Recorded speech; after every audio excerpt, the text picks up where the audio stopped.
Hello tout le monde, bienvenue sur Viens sur moi, écoute et prête l'oreille. Je suis Vaya Prière et je suis très heureuse de pouvoir vous retrouver aujourd'hui pour une nouvelle semaine, une nouvelle étude du livre de Mormon. Et notre étude est basée sur les chapitres 3 à 5 du livre de Néphi. Chers frères et sœurs, j'espère que malgré les intempéries qui sévissent en Polynésie française, que vous êtes tous sains et saufs et que cela ne vous empêche pas de vous plonger dans les Écritures qui peuvent être le meilleur refuge que nous ayons aujourd'hui pour trouver la paix et la sérénité malgré tout ce qui peut nous entourer. Alors, en lisant un Néphi, on peut avoir l'impression que Néphi était hors du commun. Donc, nous découvrons qu'il était d'une haute stature physiquement et spirituellement, qu'il semblait être inébranlable face aux épreuves auxquelles il était confronté. C'est du moins ce que l'on peut supposer. Bien que Néphi ait été un modèle de foi, ces paroles poignantes que l'on retrouve dans 2 Néphi chapitre 4 révèlent que même les fidèles se sentent parfois misérables et enveloppés facilement par les tentations. Nous voyons ici quelqu'un qui fait des efforts, qui veut se réjouir, mais dont le cœur gémit à cause de ses péchés.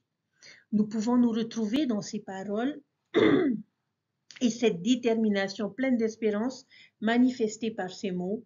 Néanmoins, je sais en qui j'ai mis ma confiance. Néphi et son peuple ont appris à vivre selon la voie du bonheur, mais ils ont aussi appris que le bonheur ne se trouve pas facilement ni sans période de chagrin. En définitive, on le trouve en faisant confiance au Seigneur, qui est le rocher de notre justice. Alors, la première chose que je voudrais voir avec vous, chers frères et sœurs, lorsqu'on commence à lire le chapitre 3, il existe un nom sur lequel ce chapitre va se concentrer. Et apparemment, c'est un nom assez populaire parce qu'il y a 4 individus différents dans ce chapitre qui partagent le même nom. Et lorsque l'on lit ce chapitre, nous découvrons que le nom en commun est Joseph. Il y a 4 Joseph différents dans ce chapitre. Et nous allons essayer de les identifier. Nous avons d'abord Joseph, le fils de Léhi, au verset 1, la personne à qui il s'adresse. Nous avons Joseph d'Égypte, au verset 4, dont Léhi nous dit qu'il a eu une vision des derniers jours et un voyant que Dieu susciterait. Et nous pouvons voir cette prophétie au verset 11 et nous apprenons au verset 15 que ce futur voyant porterait le même nom que son père et ce serait Joseph Smith Jr. Et au verset 15, il est dit que son nom serait d'après le nom de son père. Donc nous découvrons également Joseph Smith, père. Maintenant, ce que j'aimerais que vous fassiez, c'est que vous imaginiez être Joseph Smith pendant qu'il traduit les plaques. Il traduit cet ancien registre qu'il a extrait du sol et tout d'un coup, il lit dans ce registre sur lui-même par son nom. Il est question de lui dans ce livre ancien. Et ne serait-ce pas étonnant? Dans 2 Néphi chapitre 3, nous allons donc découvrir ces 4 Joseph. Joseph d'Égypte qui a prophétisé que Dieu susciterait dans les derniers jours l'un d'entre eux qui aiderait à sortir la postérité de Léhi des ténèbres. On parle d'un voyant de choix, et comme il est dit au verset 6. Qui était ce voyant de choix qui serait appelé dans les derniers jours pour bénir la postérité de Léhi? Nous découvrons que c'est Joseph Smith. Le verset 15 est l'indice le plus important parce que Joseph d'Égypte a prophétisé en disant que son nom serait le même que le sien et qu'il porterait également le même nom que son père. Comme nous l'avons mentionné précédemment, cela fait référence à Joseph Smith Senior. Maintenant, ce chapitre nous enseigne des choses importantes sur le rôle du prophète Joseph Smith dans les plans de Dieu pour les derniers jours. 2 Néphi 3, des versets 7 à 11, nous dit que Joseph Smith accomplirait une œuvre importante de grande valeur pour la postérité de Léhi et qui l'amènerait à la connaissance des alliances que Dieu avait conclues avec eux. Quelle est cette grande œuvre? Eh bien, le verset 11 nous dit que Joseph Smith recevrait le pouvoir de transmettre la parole de Dieu à la postérité de Léhi, la connaissance des alliances qu'il leur avait faites. De quel mot s'agirait-il? Eh bien, je dirais tout simplement du livre de Mormon.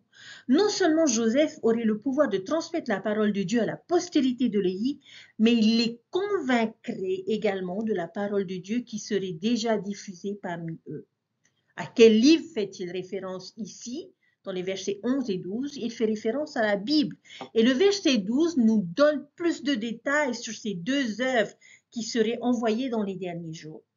Vous avez l'écriture du fruit des reins de Léhi, qui est le livre de Mormon, et l'écriture du fruit des reins de Judas, qui est la Bible. La Bible et le livre de Mormon grandiraient ensemble. En tant que saints des derniers jours, nous devons nous en souvenir. Ces livres, chers frères et sœurs, sont destinés à être utilisés ensemble. Nous devrions être tout aussi familiers et à l'aise avec la Bible que nous le sommes avec le livre de Mormon. Pas seulement l'un ou l'autre. Le pouvoir de chacun est amplifié lorsque ces deux livres sont unis et lorsqu'ils grandissent ensemble. Littéralement, cette prophétie s'est réalisée. Si vous avez déjà vu ce que l'on appelle parfois les 4 écritures dans un même livre que l'on a souvent dans la version anglaise, une enquête religieuse a été réalisée il y a quelques années pour déterminer quelle religion avait la meilleure compréhension de la Bible. Devinez quelle église est arrivée en tête. C'était pas les confessions protestantes ou évangéliques, c'était pas les juifs, c'était pas les catholiques, c'était les membres de l'église de Jésus-Christ, des saints des derniers jours, qui ont répondu correctement au plus grand nombre de questions sur l'Ancien et le Nouveau Testament. Ouhou! Personnellement, en tant que personne qui a étudié le livre de Mormon et la Bible et qui éprouve un profond amour pour ces deux livres d'écriture, je vous témoigne qu'ils travaillent vraiment ensemble. Et je ne cesse de m'étonner de voir à quel point ils peuvent se compléter, se soutenir et s'harmoniser, et qu'ils sont destinés à être utilisés ensemble. Comment? Quelles sont les 5 choses que le livre de Mormon et la Bible accomplissent ensemble? Regardez le verset 12 du chapitre 3.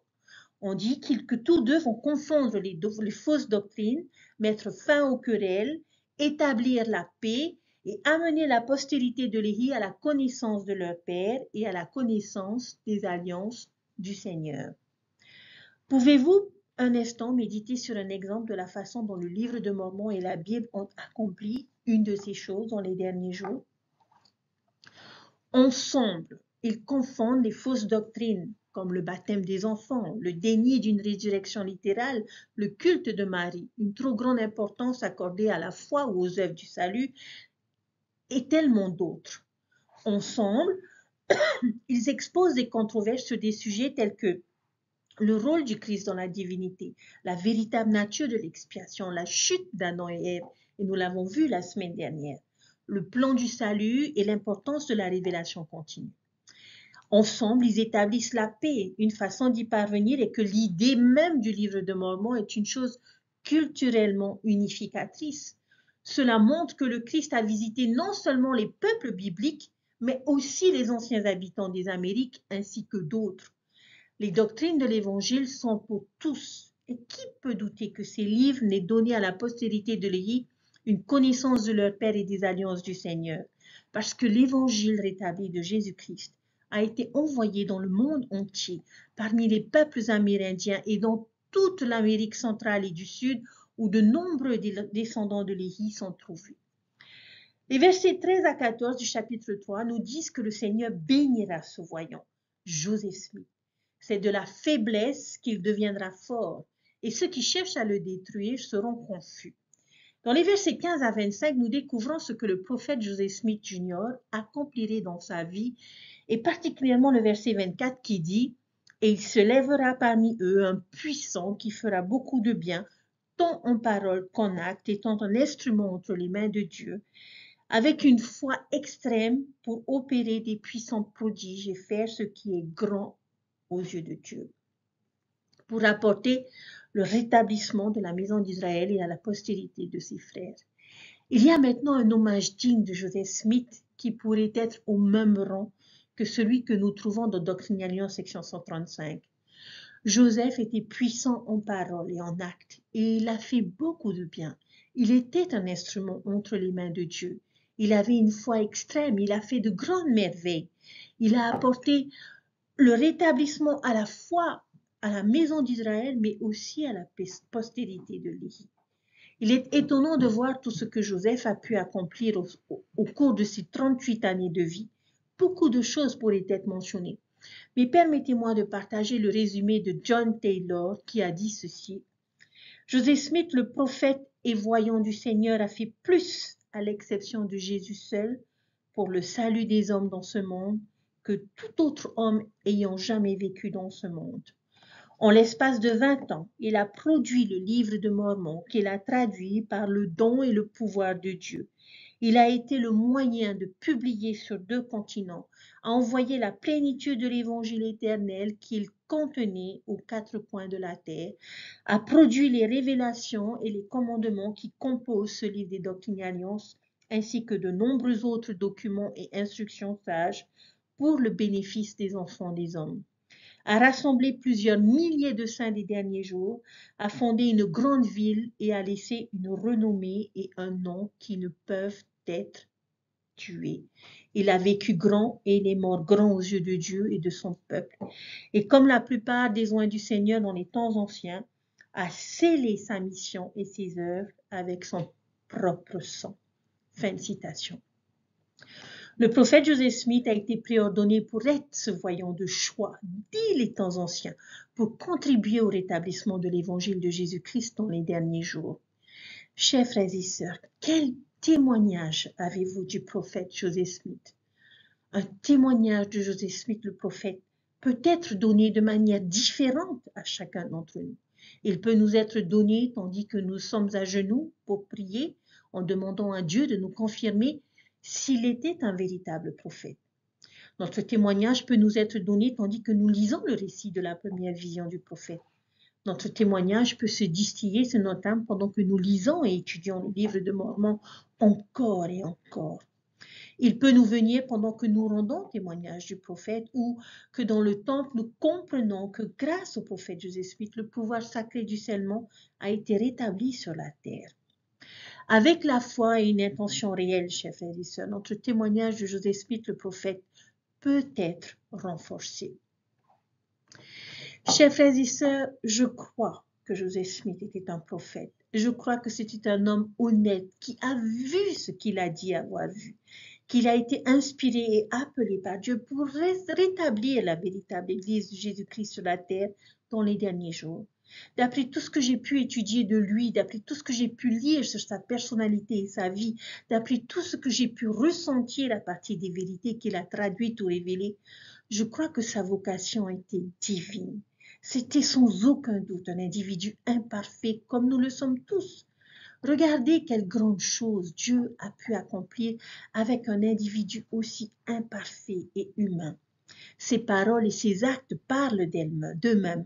Et j'aime le prophète et je témoigne solennellement que Jésus est le Christ, notre Sauveur et notre Rédempteur, et que notre Rédempteur a choisi un saint homme, un homme juste, pour diriger le rétablissement de la plénitude de son évangile.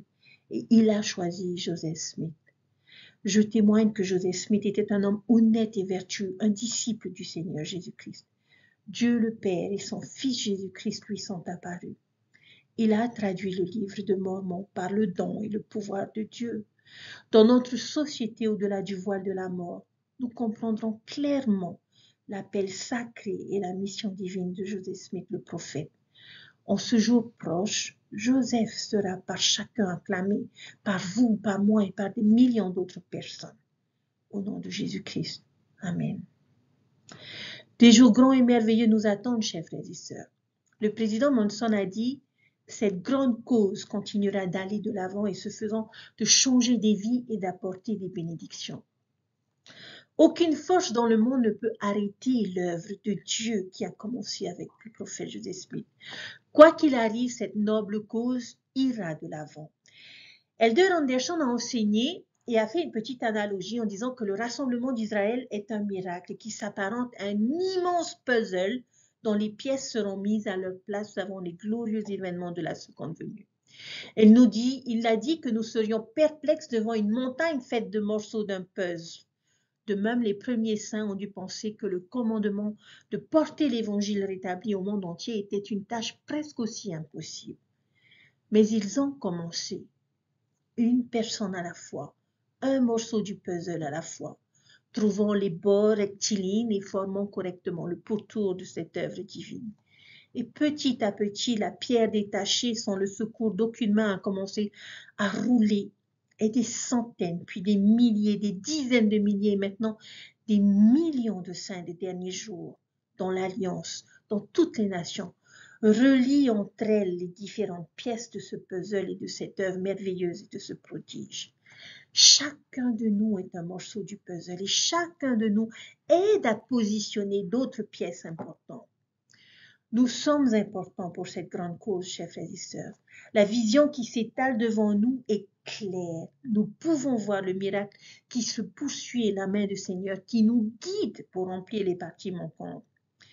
Et le grand Jéhovah dira que l'œuvre est accomplie et il reviendra en majesté et en gloire.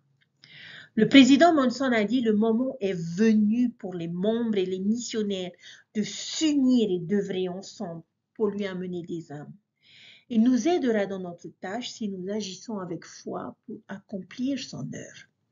La responsabilité confiée par Dieu, qui autrefois reposait principalement sur les épaules des missionnaires à plein temps, repose désormais sur chacun d'entre nous. Nous devons tous proclamer l'évangile établi et nous en sommes reconnaissants des milliers de personnes qui se font baptiser chaque semaine. Mais malgré cette merveilleuse bénédiction, le souci que nous avons de nos frères et sœurs et notre désir de plaire à Dieu nous donne le sentiment de cette urgence que nous avons de faire connaître et de fortifier le royaume de Dieu dans le monde entier. Et pour illustrer ces enseignements et nous aider à comprendre l'importance que nous avons dans le plan de notre Père Céleste, j'aimerais revenir sur un verset en particulier de ce chapitre 3. Dans le verset 5, Lévi rappelle à son fils que Joseph d'Égypte a vu les derniers jours et qu'une branche de ses descendants serait rompue pour que dans les derniers jours le Messie soit connu. Parce que cette branche de descendants déclarerait et témoignerait du Messie. Donc, qu'ils partageraient leurs expériences afin de pouvoir témoigner du Christ dont ils auront vu l'intervention divine. Ces témoignages seront révélés dans les derniers jours, témoignages que nous découvrons lorsque nous lisons et étudions le livre de Mormon. Mais j'aimerais rappeler quelque chose à chacun d'entre nous. Si nous relisons notre bénédiction patriarcale, nous découvrons que nous sommes aussi des descendants de Joseph. Alors puissions-nous faire en sorte, chers frères et sœurs, que le Messie soit manifesté à travers nous en ces derniers jours, par nos témoignages, par le partage de nos expériences que nous avons eues du Sauveur. C'est de cette manière que nous participons à l'œuvre de Dieu, en partageant notre connaissance et notre témoignage de l'amour, de la miséricorde de Dieu, en faisant ce qu'il ferait et en enseignant les personnes concernant le Messie. Et dans ce chapitre 3, le verset qui m'a particulièrement touché, que j'aimerais partager avec vous, est le verset 24, et qui dit: et il s'élèvera du milieu d'elle quelqu'un de puissant qui fera beaucoup de bien, tant parole qu'en acte, étant un instrument entre les mains de Dieu, ayant une foi extrême pour accomplir de grands prodiges et faire ce qui est grand aux yeux de Dieu en réalisant le rétablissement de beaucoup de choses pour la maison d'Israël et pour la postérité de tes frères. Chers frères et sœurs, il est clair qu'une personne qui lit ce verset ne peut s'empêcher de penser que ce verset parle du prophète Joseph Smith. Et il a tout à fait raison. Parce qu'il a pu accomplir et a été l'instrument puissant entre les mains de Dieu. Mais j'aimerais nous inviter à appliquer ce verset à nous-mêmes et à nous rendre compte et à croire que nous pouvons être cette personne de puissant qui peut faire beaucoup de bien tant en parole qu'en acte, étant un instrument entre les mains de Dieu, ayant une foi extrême pour accomplir de grands prodiges et faire ce qui est grand aux yeux de Dieu, en réalisant le rétablissement de beaucoup de choses pour la maison d'Israël et pour la postérité de nos frères. Chers frères et sœurs, il y a beaucoup de personnes autour de nous qui ont besoin que des relations soient rétablies, qui ont besoin que leur foi soit rétablie, qui ont besoin que leur espoir soit rétabli. Et le Seigneur continue de susciter des personnes ici et là, à travers la foi de ces personnes, la simplicité de leurs paroles. Et à travers ces personnes, Dieu peut accomplir de grands prodiges. Alors, chers frères et sœurs, nous devons croire que nous pouvons être cet instrument puissant entre les mains de Dieu. Et nous devons croire que la simplicité de notre témoignage, la simplicité de nos enseignants peut être utilisée par le Seigneur et qu'il donnera à nos mots de la puissance, qu'il fera de nous des instruments entre ses mains pour accomplir de grands prodiges et faire ce qui est grand aux yeux de Dieu. Nous pouvons parfois estimer ne pas être à la hauteur, de ne pas avoir suffisamment d'éloquence ou de vocabulaire ou d'éducation pour nous exprimer, de ne pas nous sentir à la hauteur d'être un instrument entre les mains de Dieu. Chers frères et sœurs, nous devons croire que nos simples paroles, nos petites actions, nos idées simples partagées seront multipliées par le Seigneur au travers des générations pour réaliser de grands prodiges. À vous, chers jeunes adultes remarquables, vous trouvons partout dans le monde. Je lance l'invitation et le défi d'être des témoins de Dieu. Dans votre entourage, il y a des personnes en recherche spirituelle. Souvenez-vous du puzzle enseigné par Elder Anderson. Vous n'arrivez pas à la table de jeu les mains vides, mais vous disposez de la technologie et des médias sociaux. Le Seigneur a besoin de vous.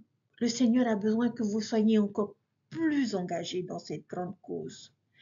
J'invite chacun d'entre nous à avoir foi que le Seigneur dirige le rétablissement de son évangile et de son Église, qu'il va devant nous, qu'il connaît parfaitement l'avenir et qu'il nous invite à l'œuvre.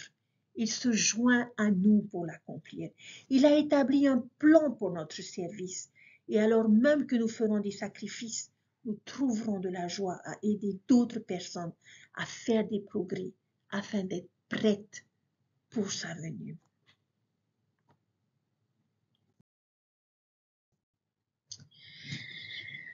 J'aimerais à présent parler du chapitre 4, qui est tout simplement l'un des plus beaux chapitres, et je dirais la pièce maîtresse des leçons de cette semaine. Il y a différents versets dans les Écritures où l'on peut vraiment pénétrer dans l'âme de l'auteur. Et tout au long du premier et deuxième Néphi, nous voyons beaucoup le courage de Néphi, ainsi que son obéissance et sa foi de l'extérieur. Mais ici, dans ce chapitre, il va ouvrir les fenêtres de son âme et nous laisser regarder à l'intérieur. Et ce faisant, dans sa vulnérabilité, nous pouvons voir certaines de ses luttes intérieures, ce qui le rend plus accessible à mon avis. Peut-être pouvons-nous même voir un peu de nous-mêmes en lui dans ce chapitre. Le chapitre 4 nous aide à avoir une idée de ce que ressent Néphi. Et ce chapitre est appelé le psaume de Néphi. Et on le voit, ô misérable homme que je suis, mon cœur est triste, mon âme est affligée à cause de mes iniquités. Je suis encerclé à cause des tentations et des péchés qui m'assaillent si facilement. Mon cœur gémit à cause de mes péchés. Pourquoi mon cœur devrait-il pleurer et mon âme s'attarde dans la vallée du chagrin? Ma force ralentit, que le mal ait sa place dans mon cœur pour détruire ma paix et afflige mon âme. Réveille mon âme, ne plus sombrer dans le péché. Lorsqu'on regarde cette liste, chers frères et sœurs, comment décririez-vous ce que ressent Néphi? N'importe quel nombre de mots pourrait suffire. Triste, coupable, découragé, consterné, malheureux, accablé, déprimé peut-être. Est-ce que vous arrivez à comprendre? Vous êtes-vous déjà senti comme Néphi auparavant, tellement découragé que votre âme s'attarde dans la vallée du chagrin? Et vous savez, il n'y a rien de mal à visiter la vallée du chagrin. C'est probablement bien pour nous de passer du temps dans cette vallée au cours de notre vie, mais nous ne voulons pas nous y attarder. Souvenez-vous du chapitre 2. Les hommes sont pour avoir la joie. Mais parfois, vous savez, c'est juste difficile de s'en sortir. Et Néphi veut être le meilleur possible. Et ce qui est merveilleux, il a placé la barre des attentes assez haute pour lui-même. Et j'encouragerai cela. Mais il y a un autre revers à cette médaille. Il peut parfois être plutôt décourageant de ne pas répondre à nos attentes ou de sentir que nous ne sommes pas à la hauteur de ce que nous estimons devoir être capables de faire. Quel est le péché de Néphi? Quelle est la tentation qui, comme il le dit, qui l'enveloppe si facilement? On le trouve dans les versets 27 et 29. Il demande « Pourquoi suis-je en colère contre mon ennemi ?» Il se sent coupable de sa colère. Maintenant, je parie que nous pouvons tous deviner contre qui il est probablement en colère. Je pense que nous pouvons être à peu près certains qu'il s'agit de ses frères Lamon et Lémuel. Et cette colère lui enlève sa paix.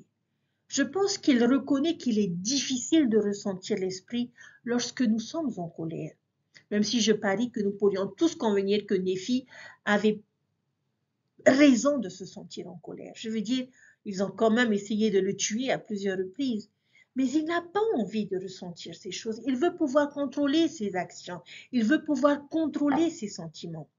Alors, quel événement vient de se produire dans la vie de Néphi qui a pu ajouter à son découragement et son chagrin?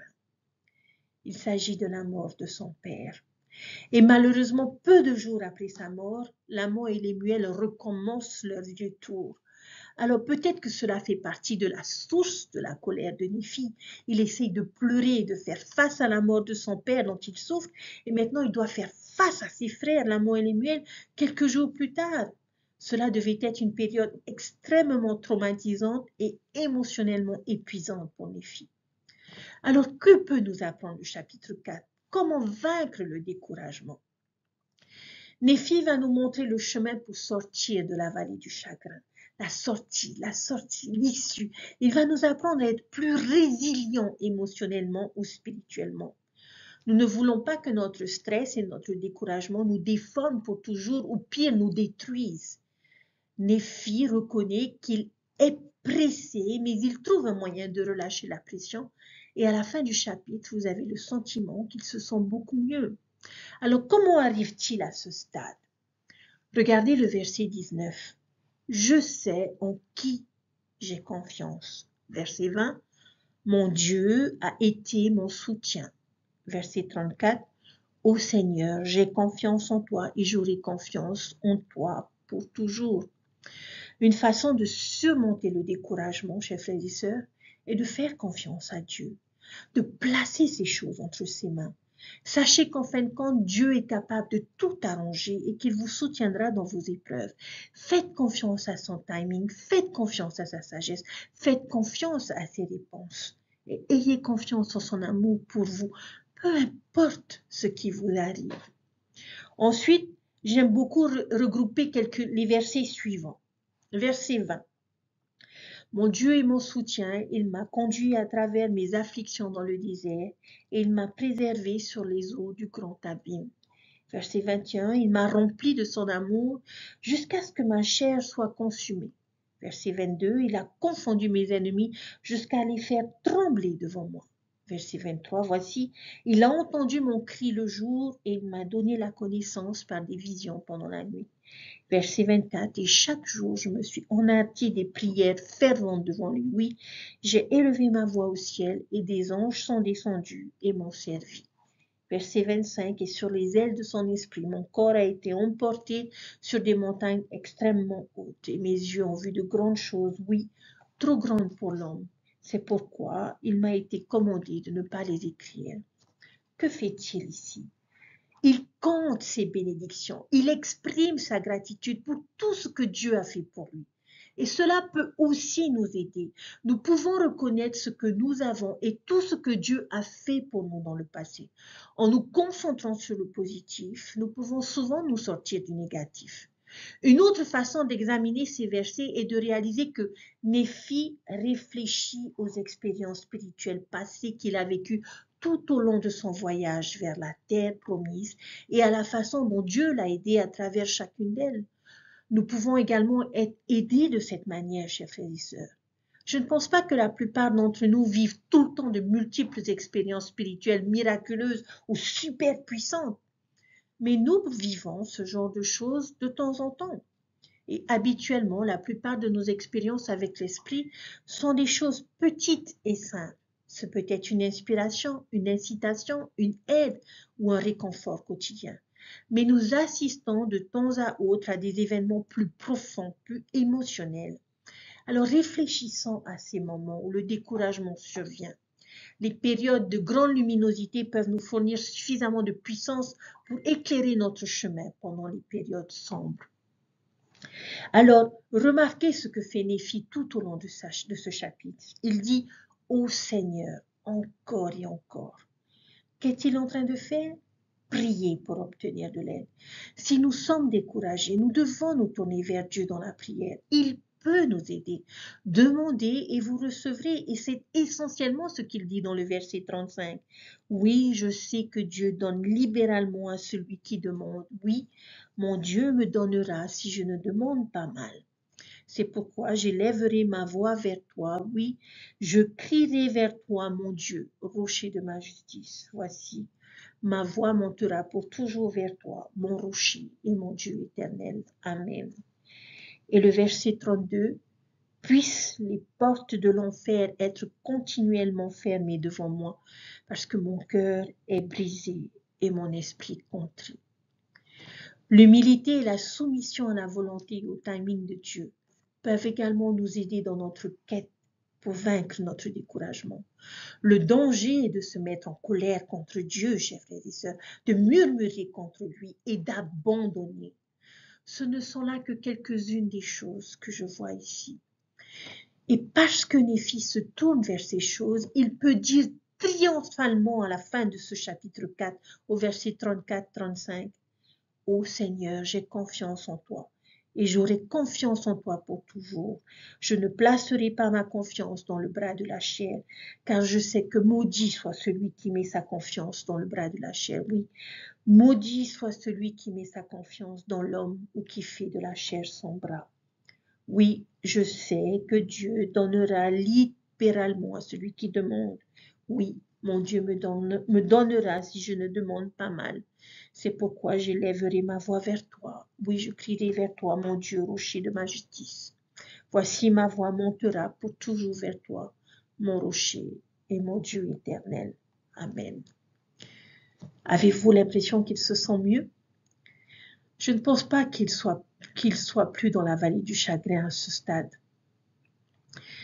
Lorsque je me sens découragée, triste et vaincue par mes tentations, si j'appelle Dieu, si je lui fais confiance, si j'exprime ma gratitude pour mes bénédictions, si je réfléchis aux expériences spirituelles passées, si je lui offre un cœur brisé et un esprit contrit, alors je peux le faire et je peux me sentir mieux.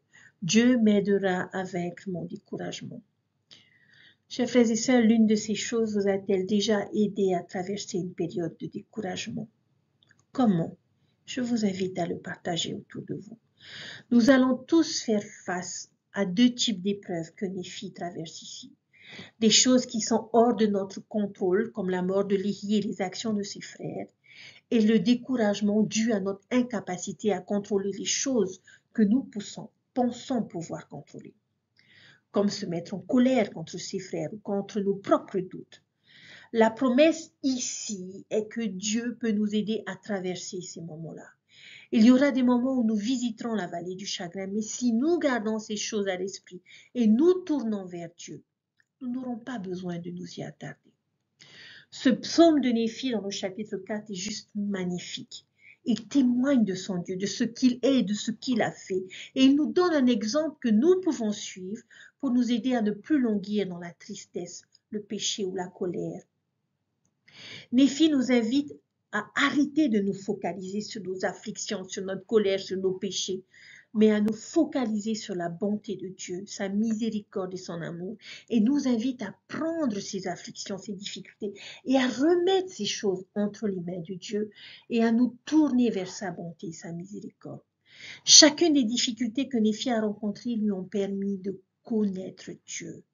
Alors, chers frères et sœurs, voici mon engagement cette semaine. Je vous invite à rédiger votre propre psaume en suivant l'exemple de Néphi. Voici 4 étapes pour vous aider dans la rédaction de votre psaume. Premièrement, déversez votre âme, vos difficultés, vos craintes, vos désirs, tout ce que vous attendez. Deuxièmement, faites une liste qui vous aidera à vous souvenir de ce que Dieu a fait pour vous en comptant les bienfaits et son intervention divine dans votre vie. Troisièmement, réjouissez-vous. Et quatrièmement, invitez Dieu dans votre histoire en lui faisant part de vos doléances.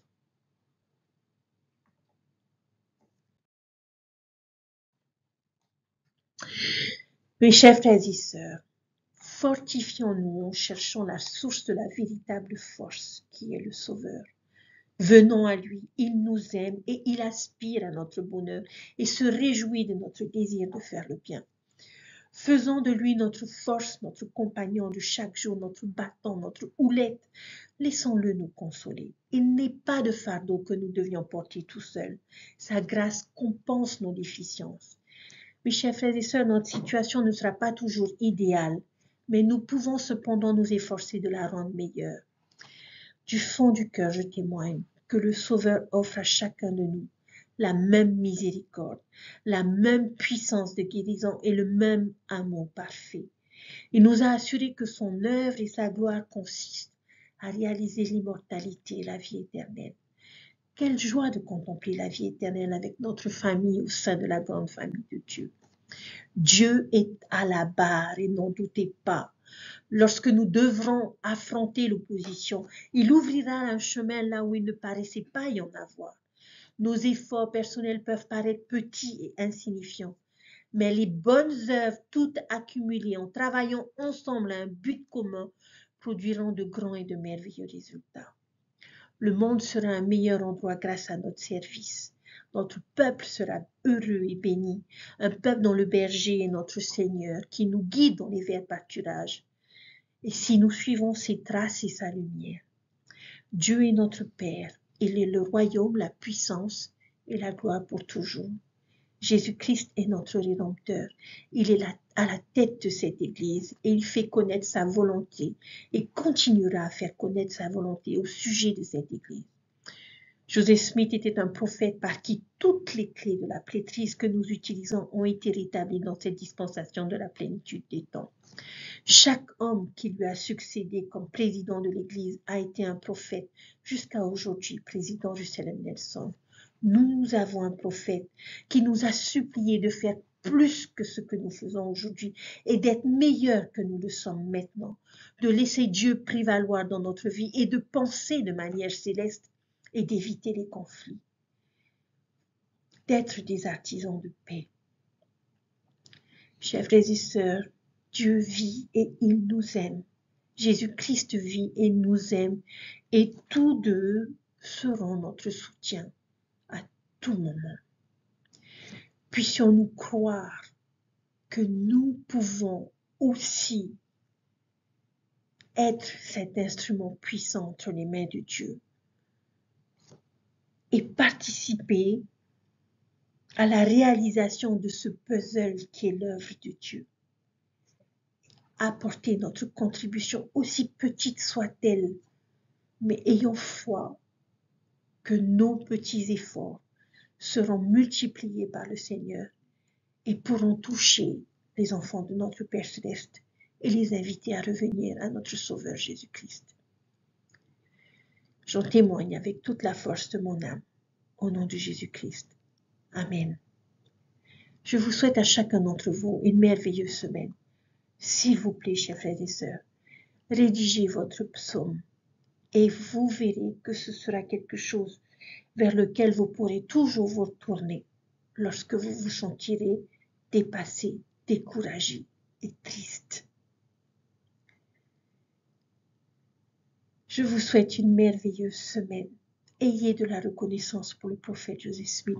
Ayez de la reconnaissance pour les responsabilités que le Seigneur vous a confiées dans cette œuvre. Et participez à cette œuvre avec toute votre foi, tout votre amour et tout votre dévouement. À vous, chers amis, qui n'êtes pas sur le chemin des alliances, revenez. Le Seigneur a besoin de vous. Il y a des morceaux de puzzle que seul vous pouvez placer. Alors revenez et aidez Dieu à accomplir cette œuvre avant la venue de notre Sauveur. Que Dieu vous bénisse tous, chers frères et sœurs. Je vous aime et je vous dis à très bientôt. Bye.